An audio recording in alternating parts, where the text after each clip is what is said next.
والصلاة والسلام علی رسول اللہ وعلی آلہ وصحبہ اجمعین. باب ازالۃ النجاست و بیانها. نجاست زائل کرنے کے متعلق یہ باب ہے. پہلے مصنف نے یعنی ابن حجر نے یہاں پہ مطلب برتنوں کا ذکر کیا. اب یہاں پہ وہ ذکر کر رہے ہیں کہ وہ چیزیں جو نجس ہے. تو یہاں پہلی حدیث انہوں نے باب ازالۃ النجاسہ یعنی نجاست یا زائل کرنے کا، نجاست کو ختم کرنے کا، اس کے متعلق یہ باب ہے. کون کون سی نجس چیزیں ہیں جن کو ختم کرنا، جن کو دور کرنا، گندگی کو دور کرنا ضروری ہے. سب سے پہلے انہوں نے حدیث بیان کی ہے کہ عن انس بن مالک رضی اللہ تعالی عنہ انه قال سئل رسول اللہ صلی اللہ علیہ وسلم عن الخمر تتخذ خلا. انس بن مالک رضی اللہ تعالی عنہ روایت کرتے ہیں کہ رسول اللہ صلی اللہ علیہ وسلم سے پوچھا گیا عن الخمر، خمر کے متعلق، شراب کے متعلق. تتخذ خلا، کیا اس کو ہم سرکہ بنائیں گے؟ قال لا، آپ صلی اللہ علیہ وسلم فرمائے نہیں.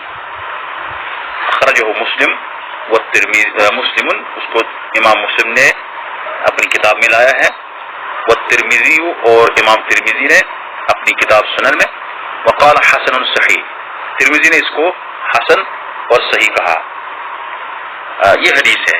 حدیث کا خلاصہ یہ ہے کہ انس بن مالک رضی اللہ تعالیٰ عنہ کہتے ہیں کہ نبی صلی اللہ علیہ وسلم سے سوال کیا گیا شراب کے متعلق، کیا ہم اس کو سرکہ بنائیں؟ آپ صلی اللہ علیہ وسلم نے منع فرمایا کہ نہیں، لا، اس کو ہم سرکہ نہیں بنا سکتے ہیں.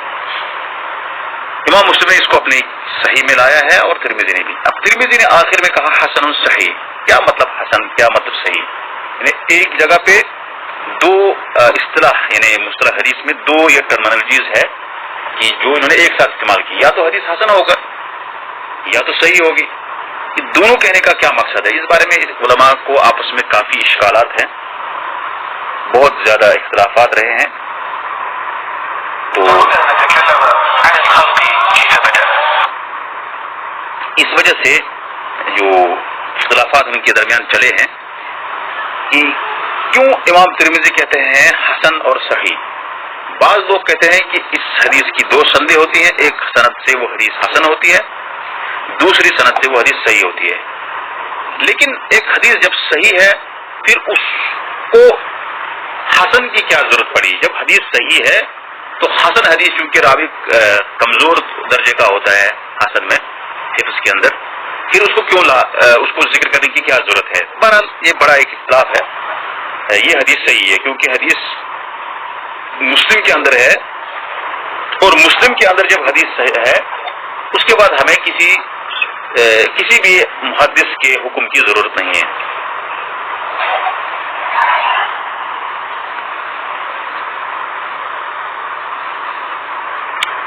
یہ باہر جا رہے ہیں پھر واپس آ رہے ہیں. اچھا، اب یہاں پہ سب سے پہلے جس چیز کو نجس مانا گیا ہے، ابن حجر نے کہا کہ شراب جو ہے یہ نجس ہے، یعنی ناپاک ہے، کیونکہ انہوں نے باب ازالۃ النجاسہ میں اس کو لایا. اس کو جو باب کا جو ٹائٹل ہے، جو ترجمہ ہے، یعنی کہ ٹائٹل جو ہے یا عنوان، وہ ہے ازالۃ النجاسہ، نجاست کو ہٹانا. وہ بیان ہے، یعنی اس کے متعلق بیان جو ہے کہ کون سی چیزیں نجس ہیں.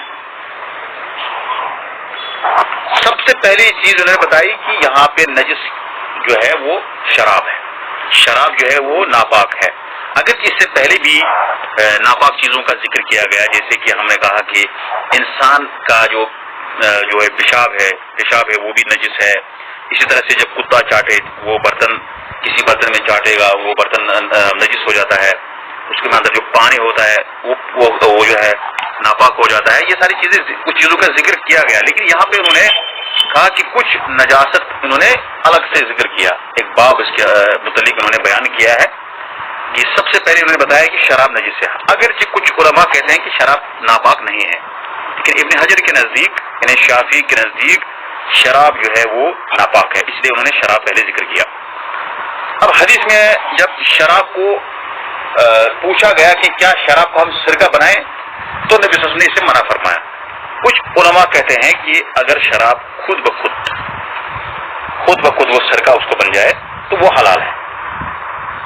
ایک ہوتا ہے آدمی اس کو سرکہ بناتا ہے, کچھ ایسی چیز استعمال کرتا ہے, کچھ ایسے ادوات یعنی کہ ایسی چیزوں کا استعمال کرتا ہے جس سے وہ اس کو سرکہ بناتا ہے. ایسا کرنا جائز نہیں ہے, یعنی وہ حلال نہیں ہوگا, وہ شراب ہی رہے گا, وہ سرکہ نہیں مانا جائے گا, اس سرکہ کو استعمال نہیں کر سکتے. ہاں اگر خود بخود شراب سرکہ بن گیا تو وہ حلال ہے, کیونکہ شراب اصل میں حلال چیزوں سے بنائی جاتی ہے.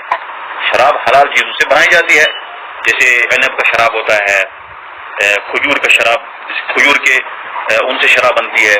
اسی طرح سے درخت کے کچھ ایسے پتے ہیں یا چمڑیاں ہے درخت کے اندر جو ہوتے ہیں, ان سے شراب ان کو نچوڑ کر شراب بنائی جاتی ہے. تو جن چیزوں سے شراب بنائی جاتی ہے وہ اصل میں حلال ہے, لیکن اس کو کافی دیر تک رکھنے سے شراب جو ہے اس کے اندر نشہ بن جاتا ہے اور اس کا نام خمر ہو جاتا ہے, اس کا نام خمر پڑ جاتا ہے, اس لیے وہ حرام ہو جاتا ہے. جب وہی حرام چیز خود بخود اپنی اصلیت پہ آ جائے, اگر ہم نے عنب کی شراب بنائی ہے, وہ شراب اب اپنی اصلیت پہ آ چکی ہے, عنب بن گیا ہے, اس کے اندر وہ سرکہ بن گیا, تو وہ جائز ہے. لیکن اگر انسان خود بنائے تو اس کے بنانے سے وہ اس حدیث کے اندر وہ منع ہے. اگر انسان بناتا ہے کسی شراب کو سرکہ, وہ جائز نہیں ہے, اس کو استعمال کرنا بھی جائز نہیں ہے, اس کو کھانا بھی پینا بھی جائز نہیں ہے. تو سب سے پہلے اس لیے انہوں نے یہاں پہ حدیث ذکر کیا شراب کے بارے میں, کیا شراب کو سرکہ بنا سکتے ہیں؟ آپ صلی اللہ علیہ وسلم فرمائیں کہ شراب کو ہم سرکہ نہیں بنا سکتے ہیں. حدیث دوسری نمبر جو حدیث ہے اس باب کی, وعنہ رضی اللہ تعالی عنہ انہ قال لما كان يوم خیبر امر رسول اللہ صلی اللہ علیہ وسلم ابا طلحہ فنادى ان اللہ ورسولہ ینہیانکم عن لحوم الحمر الاہلیہ فإنها رجس متفق علیہ. عنہ سے مراد کی اسی سے روایت ہے, یعنی کہ انس سے, اس سے پہلے انس روایت کر رہے تھے لہذا انہی سے روایت ہے. وہ کہتے ہیں لما کان یوم خیبر, جب خیبر کا دن تھا, یعنی جب خیبر میں جنگ کے 7 ہجری میں خیبر کی جنگ ہوئی ہے, جب خیبر کی جنگ ہو رہی تھی اور صحابہ اور نبی کریم صلی اللہ علیہ وسلم جب خیبر میں تھے, ہمارا رسول اللہ صلی اللہ علیہ وسلم, نبی صلی اللہ علیہ وسلم نے حکم دیا, نبی صلی اللہ علیہ وسلم نے حکم دیا کس کو؟ ابو طلحہ کو, ابو طلحہ انصاری کو حکم دیا. فنادا, تو اس نے اعلان کر دیا, فنادا ہوتا ہے پکارا, یعنی اس نے پکارا, اس نے ندا دی, اس نے اعلان کیا, اس نے آواز دی, ان اللہ ورسولہ ینہیانکم عن لحوم الحمر الاہلیہ, بے شک اللہ اور اس کے رسول صلی اللہ علیہ وسلم آپ کو منع کرتے ہیں پالتو گدھوں سے. حمار ایک ہوتا ہے, حمر ہوتا ہے اس کی جمع. پالتو گدھوں سے اللہ اور اللہ کے رسول صلی اللہ علیہ وسلم آپ کو منع کرتے ہیں. کیوں پالتو گدھوں سے کیوں منع کیا گیا؟ فإنها رجس, کیونکہ وہ ناپاک ہے. متفق علیہ, یہ بخاری مسلم کے اندر حدیث ہے. اب یہاں پر جو کہنا مقصود یہ ہے ابن حجر کو, انہوں نے باب ازالت النجاسہ میں کیوں لایا, یعنی نجاست کو, گندگی کو دور کرنا, اس باب کے تحت اس حدیث کو انہوں نے کیوں لایا؟ اس کی وجہ یہ ہے کہ وہ کہنا چاہتے ہیں کہ علت کیا ہے کہ یہ جو پالتو جو گدھے ہیں ان کو یہ رجس, یہ ناپاک ہے, پالتو گدھے جو ناپاک ہے, لہذا ان سے دور رہنا ضروری ہے. اس کا مطلب یہ ہے کہ حمر جو جنگلی گدھے ہیں وہ ناپاک نہیں ہے. جو جنگلی گدھے ہیں ان کا گوشت کھایا جاتا ہے, اس میں کوئی حرج نہیں آج بھی. لیکن خیبر کی جنگ میں نبی صلی اللہ علیہ وسلم نے پالتو گدھوں سے منع کیا, فرمایا کہ یہ حرام ہے. ینہیانکم, یعنی اللہ اور اس کے آپ دونوں وہ منع کرتے ہیں. یہاں پہ ینہا ایک وہ منع کرتا ہے, ینہیانی وہ دونوں منع کرتے ہیں. یہاں پہ ضمیر استعمال کی گئی ہے, جبکہ ایک حدیث میں آیا ہے کہ نبی صلی اللہ علیہ وسلم نے ضمیر استعمال کرنے سے منع کیا. جب ایک خطیب خطبہ دے رہا تھا تو اس نے یہ کہا من یطیع اللہ ورسولہ فقد رشد, پھر اس کے بعد اس نے کہا ومن یعصیہما فقد غوا. تو نبی صلی اللہ علیہ وسلم فرمائے بیس الخطیب انت, آپ برے خطیب ہو, ایسا نہیں کرنا ہے, بلکہ اس کو رہنمائی کی کہ آپ کہے ومن یعصی اللہ ورسولہ فقد غوا, یعنی آپ کو ومن یعصیہما نہیں کہنا ہے. ہما جو ہے جیسے انگلش میں پروناؤن ہوتا ہے, ضمیر ہوتا ہے, جب انسان کوئی ناؤن ذکر کرتا ہے پھر اس کے بعد پروناؤن ذکر کرتا ہے، اشارہ ضمیر استعمال کی جاتی ہے تاکہ اس اسم کی طرف اشارہ کیا جاتا ہے. تو یہاں پہ اللہ اور اس کے رسول کو پہلے استعمال ذکر کیا، ان اللہ ورسولہ، بے شک اللہ اور اس کے رسول،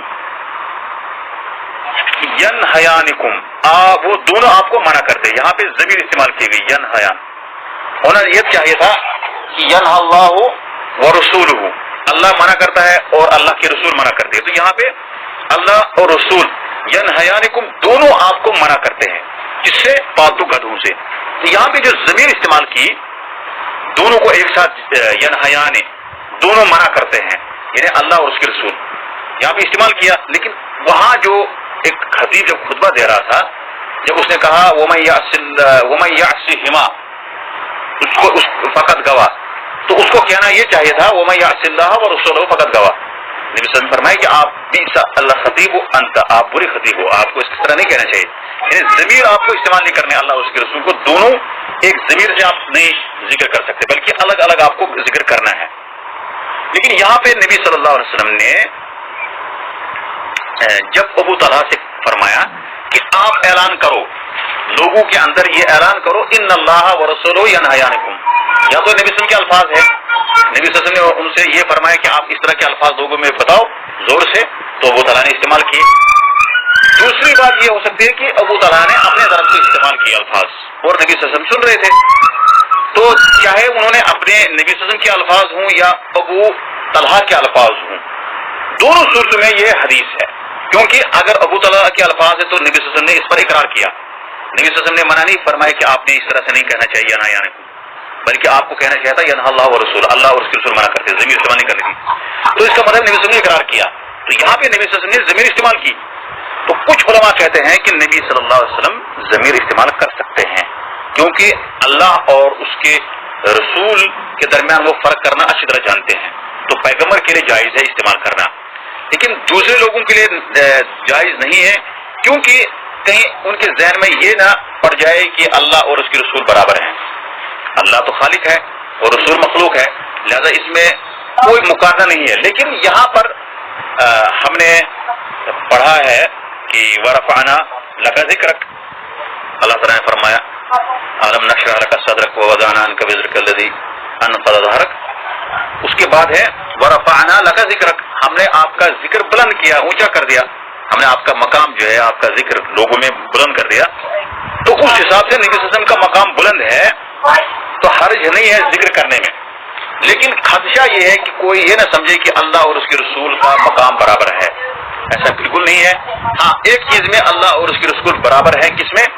اللہ کا حکم جو ہے اور رسول کا حکم برابر ہے.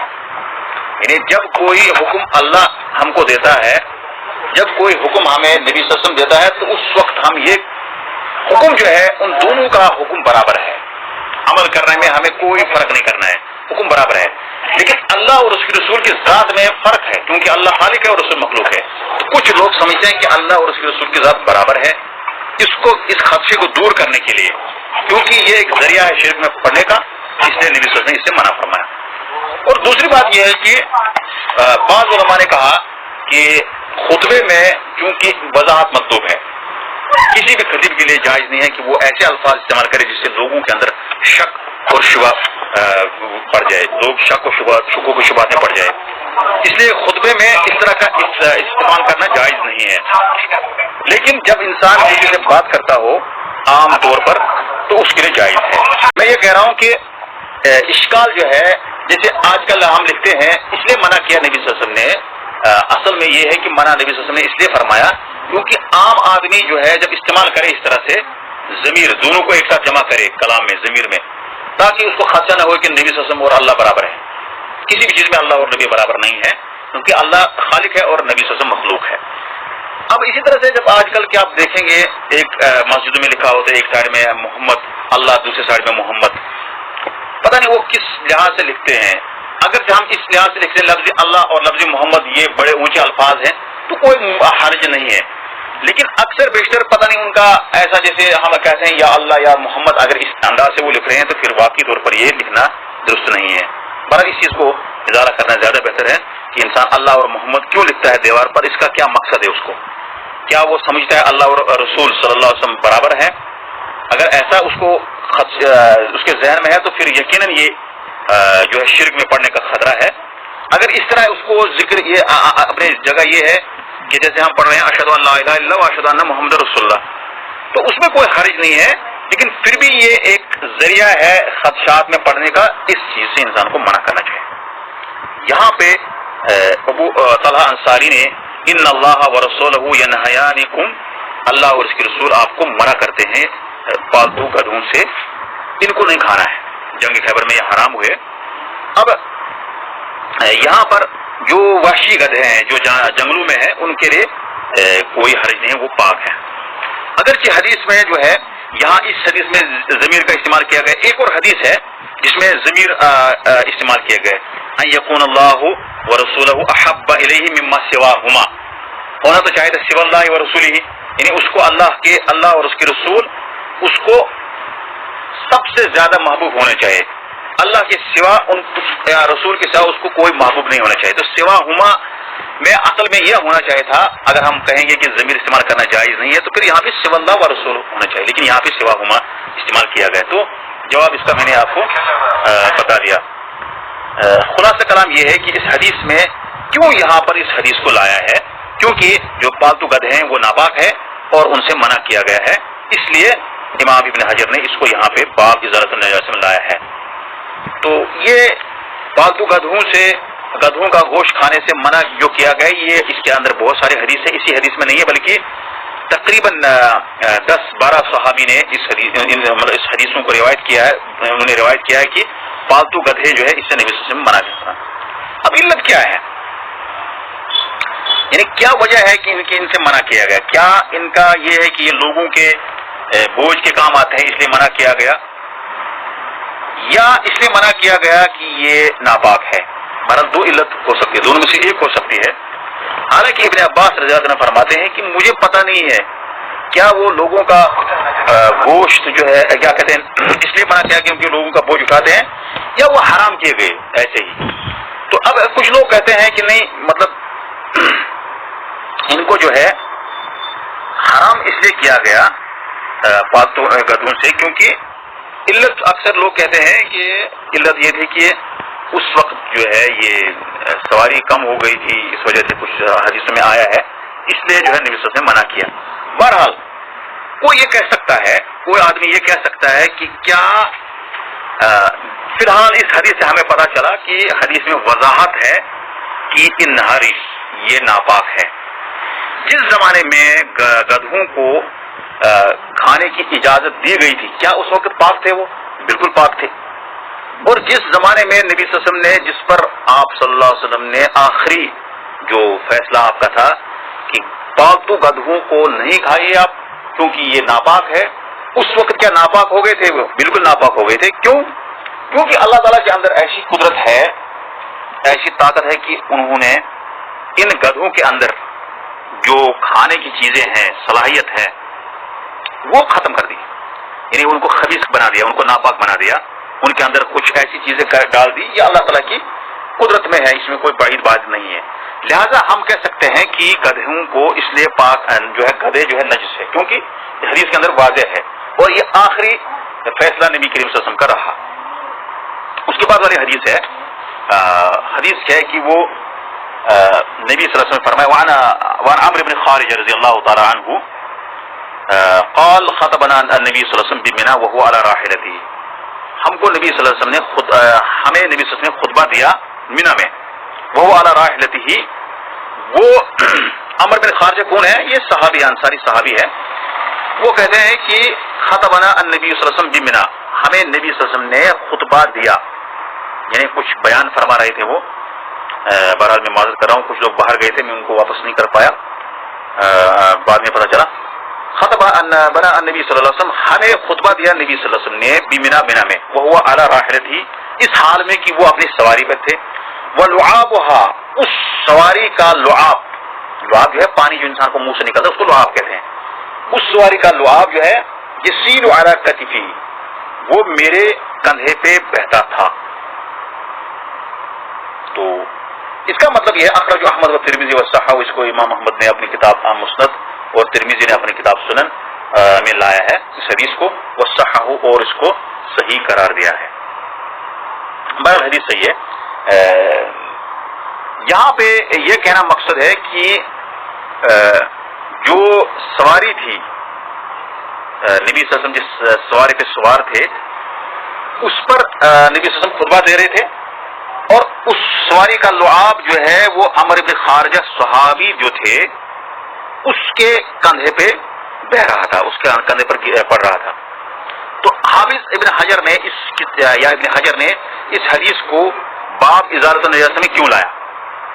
اس لیے لایا کہ ابھی تک انہوں نے دو چیزیں ذکر کی۔ انہوں نے کہا کہ یہ جو گدھے ہیں، پالتو گدھے، یہ حرام ہے، یہ نجس ناپاک ہے، اسی طرح سے شراب ناپاک ہے، ان سے آپ کو اپنے آپ کو بچانا ضروری ہے۔ اگر نماز پڑھنا ہے، اگر آپ کو کچھ بھی کرنا ہے، ان چیزوں سے آپ کو بچانا ضروری ہے، کیونکہ یہ جو ہے ناپاک چیزیں ہیں۔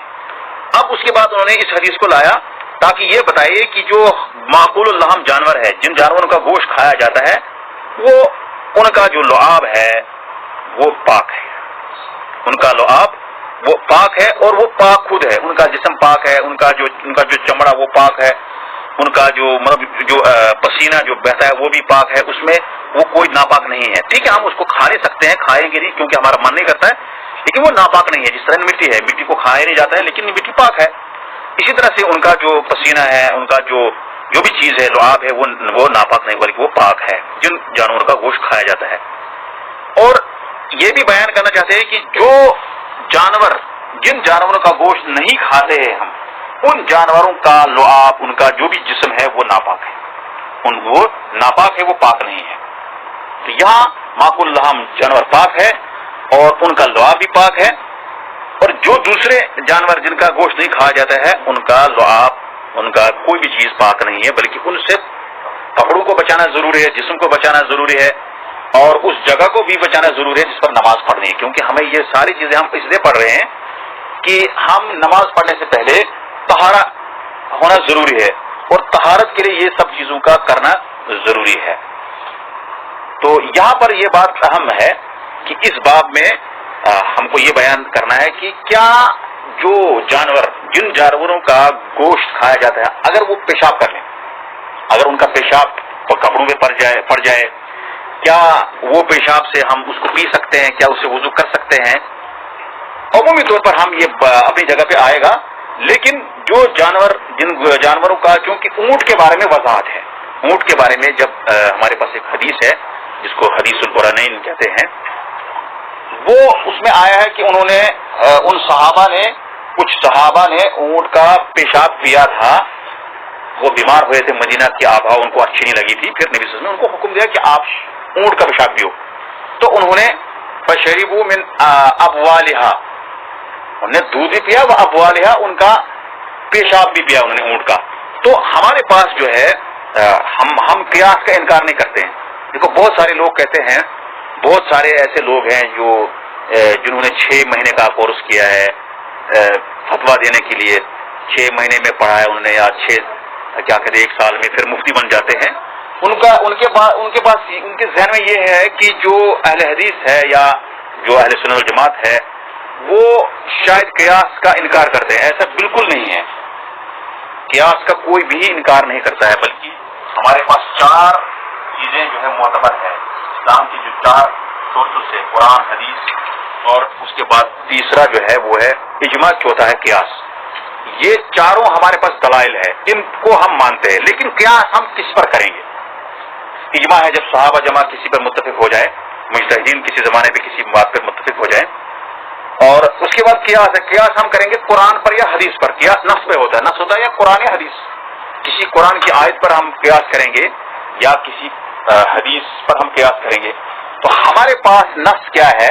نص ہمارے پاس یہ ہے کہ اونٹ کا، ہم قیاس کو انکار نہیں کرتے، قیاس کا انکار کرتے ہیں ظاہری، ابن حزم وغیرہ جو اس کے جو ماننے والے ہیں، یا داؤد الظاہری، ابن حزم وغیرہ، یہ قیاس کا انکار کرتے ہیں، ہم قیاس کو انکار نہیں کرتے۔ قیاس ایک دلیل ہے، لیکن قیاس اگر نص کے مقابلے میں آ جائے ہم قیاس کو چھوڑ دیتے ہیں۔ بہت سارے لوگ قیاس کو مانتے ہیں نص کے مقابلے میں، اور ہمارے پاس اس کے بہت سارے دلائل ہیں، لیکن ہم قیاس کو مانتے ہیں۔ قیاس ہم یہاں پہ کرتے ہیں کہ اونٹ کا پیشاب پینا یہ نص سے جائز ہے، یہ نص سے ثابت ہے، کیونکہ مدینہ کی جو آب ہوا باہر کچھ ایریا میں جو ہے آب ہوا خراب جو جن کو اچھی نہیں لگی تھی ان کو نبی صلی اللہ علیہ وسلم نے کہا اونٹ کے پیشاب پہ اور انہیں پیا. یہ نص ہمارے پاس ہے حدیث. اب ہم اس پر قیاس کریں گے کیونکہ اونٹ جو ہے اونٹ معقول اللحم ہے, اونٹ کا گوشت کھایا جاتا ہے, اس لیے ہم قیاس کریں گے تمام ان جانوروں پر جن کا گوشت کھایا جاتا ہے, چاہے بکری ہو, گائے ہو, بیل ہو, کوئی بھی ہے, بھیڑ ہو یا کوئی بھی بھینس ہو, جو بھی ہے, اس کا پیشاب پینا جائز ہے. کیوں؟ کیونکہ ہم نے قیاس کیا اونٹ کے پیشاب پر. اونٹ کا پیشاب پینا یہ نص ہے تو ہم نے اس پر قیاس کیا کیونکہ اونٹ کا پیشاب پینا جائز ہے, نص سے ثابت ہے, اور وہ معقول اللحم ہے, اس کا گوشت کھایا جا سکتا ہے. اس اعتبار سے ہر اس جانور کا پیشاب پاک ہے جس جانور کا گوشت کھایا جاتا ہے, چاہے وہ بکری ہو, گائے ہو, کوئی بھی ہو. تو اس اعتبار سے اگر گائے کا پیشاب کپڑوں پہ لگ جائے تو وہ کوئی پرابلم نہیں ہے, بھینس کا لگ جائے کوئی پرابلم نہیں ہے, پینا جائز ہے. پینا جائز ہے کہ سنت نہیں ہے, مطلب گائے کا گوشت پینا, پیشاب پینا, بکری کا پیشاب پینا جائز ہے. یہ نہیں کہ ہم کہیں گے یہ پینا جو ہے سنت ہے, اس کو پیو ضروری. جیسے بلی کا جھوٹا پاک ہے, اس کا یہ مطلب نہیں کہ آپ کھائے, کوئی نہیں کھاتا ہے تو کوئی بات نہیں, جیسے ہم نے صاحب کا درست میں بتا دیا ہے. تو اس اعتبار سے یہاں پہ خلاصہ کلام یہ ہے, ٹائم ختم ہو رہا ہے, خلاصہ کلام یہ ہے کہ جو بھی معقول اللحم ہے ان کا لعاب, ان کا ساری چیزیں, ان کا پیشاب, ان کا سب کچھ وہ کپڑوں پہ لگ جائے, اس سے کوئی پرابلم نماز پڑھنے میں, اسے نماز پڑھنے میں. اگر گوبر لگ جائے تو گوبر ہٹانا ہے, جس کو ہم آگے انشاءاللہ پڑھیں گے, لیکن جو پیشاب لگ جائے اس میں کوئی حرج نہیں ہے. اضارہ کرنا بہتر ہے. جیسے اگر دودھ لگ جائے کپڑے میں, دودھ حلال ہے لیکن ہم اس کو ہٹا رہے ہیں, اسی طرح سے معقول اللحم کا جو لعاب ہے یا جو ہے اس کو ہٹانا بہتر ہے, لیکن نہیں ہٹائیں گے تو کوئی مذائقہ نہیں ہے. تو یہاں پہ ہم ختم کرتے ہیں کہ جو بھی جانور جن کا گوشت نہیں کھایا جاتا ہے وہ ناپاک ہے, اور ان کا اس کے بعد آئندہ حدیث میں انشاءاللہ ہم پڑھیں گے تیسری چوتھی حدیث عائشہ رضی اللہ تعالیٰ عنہما کی, کان رسول اللہ صلی اللہ علیہ وسلم یغسل المنیہ ثم یخرج الى الصلاۃ فی ذلک الثوب وانا انظر الى اثر الغسل, متفق علیہ کی عائشہ رضی اللہ تعالیٰ عنہ روایت کرتی ہے کہ نبی صلی اللہ علیہ وسلم منی کو دھوتے تھے, پھر نماز کے لیے نکلتے تھے انہی کپڑوں میں. وانا انظر الى اثر الغسل, میں اثر الغسل عفوا وہ میں دیکھتی تھی, دیکھنے کے نشانات کی طرف, نشان کی طرف, یعنی دھونے کے نشان کی طرف میں دیکھتی تھی. بخاری مسلم کے اندر حدیث ہے, اور پھر اس کے بعد حدیث ہے وَلَقَدْ كُنْتُ أُفْرِغُ مِنْ صَبْرِ الرَّسُولِ. یہ انشاءاللہ آئندہ درس میں ہم پڑھیں گے. یہاں آج ہم ختم کرتے ہیں اس درس کو. آئندہ انشاءاللہ منی کے بارے میں, کیا منی پاک ہے یا نہیں ہے, اس کے بارے میں ہم آئندہ پڑھیں گے. کیونکہ یہاں انہوں نے منی کو اس لیے لایا ہے, اس لیے نہیں لایا کہ منی ناپاک ہے, بلکہ اس کے اندر اختلاف ہوا ہے, اس لیے انہوں نے دونوں حدیث کو لایا ہے, جس میں دھونے کا ہے, جس میں کھرچنے کا ہے, جس میں رگڑنے کا ہے. تینوں حدیثوں کے الفاظ کو انہوں نے لایا ہے, حدیثوں کے سارے الفاظ لائے, جس سے ہمیں پتہ چلے کہ کیا منی پاک ہے یا ناپاک ہے, ہم کو صاف ظاہر ہو جائے گا. تو اس کے اندر کچھ مسائل ہے, منی کے پاک ہونے اور ناپاک ہونے میں اختلاف بہت زیادہ ہے. ایک حنفی نے کتاب لکھی تھی, میں بہت پہلے پڑھا تھا, تقریباً 15-16-17 سال پہلے, 400 پیج پر, 400 صفحات پر اس نے کتاب لکھی تھی منی ناپاک ہے. اب 400 صفحات پہ اس نے لکھا منی ناپاک ہے. آپ بتائیے کہ کیا آپ جواب دیں گے؟ اگر اس کو جواب دینا چاہے کوئی تو اس کے لیے 800 صفحات ضرورت ہے. تو یہ ساری چیزیں چھوٹے چھوٹے مسائل پہ ہمیں اتنا لڑنا نہیں ہے, بلکہ شارٹ میں ہے منی یا تو پاک ہو سکتی ہے یا ناپاک ہو سکتی ہے. اس میں اتنی لمبی کتاب لکھنے کی کیا ضرورت ہے؟ پھر میں نے چاہا کہ میں اس کتاب کا جواب لکھوں, تو پھر ایک استاد نے منع کیا, کہا کہ یہ ساری چیزیں ان میں خواہ کا وقت ضائع ہوتا ہے, اور یقیناً آج مجھے پتہ چل رہا ہے کہ ان ساری چیزوں میں انسان کا وقت کی ضیاع ہی ہے. تو ایک اہم درس ہے کہ یہاں ابن حجر نے اس منی کے احادیث کو باب ازالۃ النجاسہ میں کیوں لایا, یہ انشاءاللہ آئندہ ہم ذکر کریں گے. اس پر ہم اتفاق کرتے ہیں. واخر دعوانا الحمدللہ.